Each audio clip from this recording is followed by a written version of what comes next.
Hello guys, good day. Another life, another challenges to overcome through Jesus Christ. Alam mo guys, mayroong isang pinakamagandang passage sa Biblia. Papaalala sa atin kung ano yung dapat tiniisip natin habang tayo ay nabubuhay. Hindi natin pinili na tayo ay panganak sa mundong ito. Labas yun sa kakayahan natin para pigilan. Isa din yung privilege na makikita natin kung gaano kabuti ang Diyos sa buhay natin. Kung gaano kalalim ang pag-ibig ng Diyos. Nakita natin yun sa pamamagitan ng ating mga mata at naramdaman natin yun sa pamamagitan ng ating eksperyensya.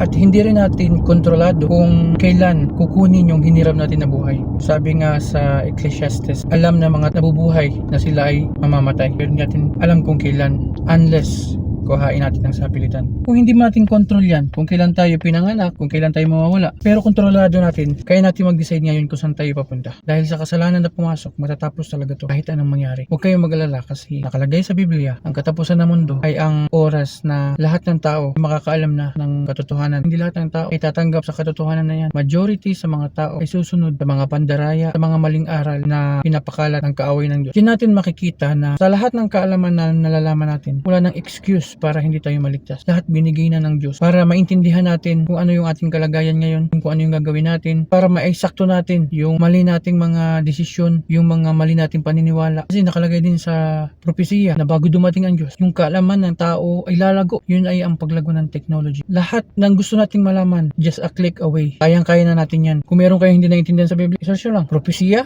Anong ibig sabihin nito? Nandiyan na lahat. Bakit? Kasi kung hindi kayang gawin ng mga mangangaral na maipaliwanag sa mga taong hindi naniniwala, Diyos na yung gagawa ng paraan para maintindihan natin. Pero kahit susubo na lang natin yan, kung iluluwa pa rin natin, ay wala nang magagawa ang Diyos. Tanggapin man nila o hindi, dyan na matatapos ang kasaysayan ng mundong ito. Sabi nung ni Jesus Christ sa mga disipulo niya, pag nangyari na ang mga ito, magkakaroon ng gera sa iba't ibang dako, magkakaroon ng lindol, ang pag-ibig ng marami ay manglalami, kapatid mag-aaway, yung mga bata lalaban na sa mga magulang. Isa na dito, ang kaalaman ay lalago. Nasa picture na tayo ngayon, mga bagay na nakikita lang natin sa mga palabas, sa mga movie, na-experience natin ngayon. Yung mga high-tech na sasakyan na lumilipad, sasakyan na nag-drive mag-isa, magkakaroon ng iba't ibang kalamidad. At yan ay successive. Mga palatandaan na malapit na dumating ang Diyos. Pinapakita ng ating mga mata at pinaparamdam sa atin na tayo ay nalalapit na.